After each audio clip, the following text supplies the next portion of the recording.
What is up everyone? In this video, I will do a retouch of this underexposed photo of the Suzuki GSXR750 with Adobe Lightroom Classic's updated masking tools. I normally do not do photoshoots during midday because lighting can be a bit harsh. The harshness of midday light can either cause photos to become overexposed to where your subject will have all the detail but the sky will be blown out, or have the sky with detail but have really dark shadows that hides the details in your subject. You can compensate for this by getting another lighting source such as reflector or external flash that can help light up the dark shadows on your subject. Another method is to do exposure bracketing, where you expose for the sky, then expose for your subject, and combine them together in an HDR photo.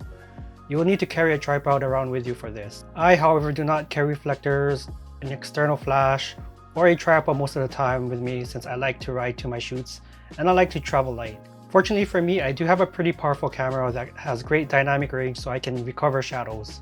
The only time I ever do midday shoots are if there is a nice shaded area that minimizes the harsh sunlight, or if I go to a beach ocean type shoot with the blue skies and water.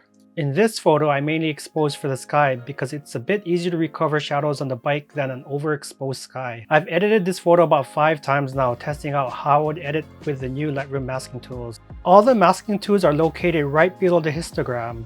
You have to click on the little dotted circle to show the new tools. The first thing I want to show you is the Select Subject masking tool. As you can see, it selects the motorcycle pretty well, but if we zoom in, it's not perfect. It will catch some of the openings in the motorcycle and it's gonna be kind of annoying just to mask those out, so we're not gonna use it. Okay, so before I start using the mask tools, what I'm gonna do is scroll down and go ahead and remove chromatic aberrations and enable profile corrections so it removes the curvature from our lens.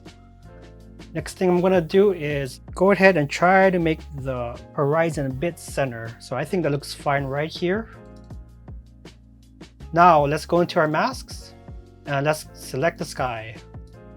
With the sky selected, I'm just going to turn down the blacks just to give the sky a bit more saturation, and then I'm going to bring the exposure up just to brighten it up a bit. From here, I'm going to go down to basics and I'm going to go ahead and boost the shadows up, and I'm going to turn down the highlights just a tiny bit. I'll also bring up the exposure just to brighten up the scene. Next, I'm going to work with the floor. There's this weird color cast right here. It's a yellowish color which I don't like, so I'm going to go ahead and go back up to the mask and go ahead and do a color range. I'm going to select a color sample, and I kind of don't want all of this to be highlighted, so I'm going to go to refine and I'm going to bring it down just so the ground is selected. From there, I'm going to bring the saturation down and I'm going to bring the exposure up just a little bit. And I think that looks good for now, so I'm going to hit done.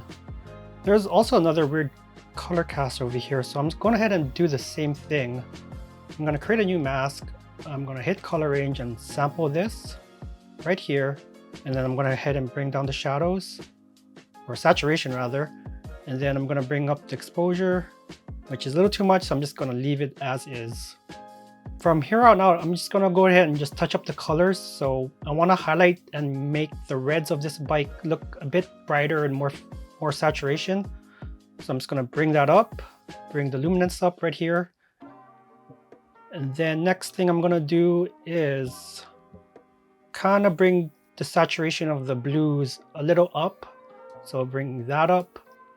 But I'm going to bring the luminance down just to give it a deeper blue color. I want to make the color of the water a bit more brighter because it's kind of muddy right now. So we'll go ahead and go to aqua and bring the luminance up a bit. Now we'll give the saturation a bit more. And I think that looks pretty good for now. I want to make the blacks a bit richer. So I'm going to go ahead into the tone curves and create a 3-point curve. And I'm just going to do some light adjustments. Maybe bring the highlights up a bit. Have the sky a little bit brighter. And I'm going to go ahead and remove some of this stuff here on the left side. There's this cigarette right here, and there's a rock here, so I'm just going to go into the healing tools. I'm going to get rid of this rock, and I'm going to try in an attempt to get rid of this cigarette. I think that, yeah, right there. I think it looks fine. At this point, I'm just gonna go ahead and do some quick adjustments. I'm gonna see what I can do, bring up the vibrance. I'm gonna go scrolling down to the sharpening. I'm just gonna sharpen it up a little bit, reduce the noise to make sure that it's not too noisy. I'm just gonna adjust the exposure, see how it will look. If it's a little bit brighter, maybe adjust the temperature. And I think we are good to go.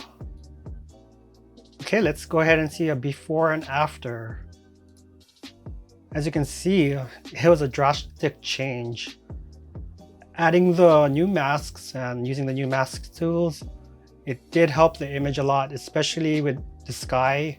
Normally, it would kind of take me a while to just, make the sky a bit more saturated because some of the masking tools in Lightroom is not the greatest, well, the previous versions anyways, but this time it's so much easier to use that I think I'm going to be using it from now on. And that is it. I took an underexposed image and used Lightroom's new masking tools to even out the exposure. If you have any questions or comments, please comment below. If you like what you saw and want to see more, hit like and subscribe. Thank you for watching, and I'll catch you guys in the next one.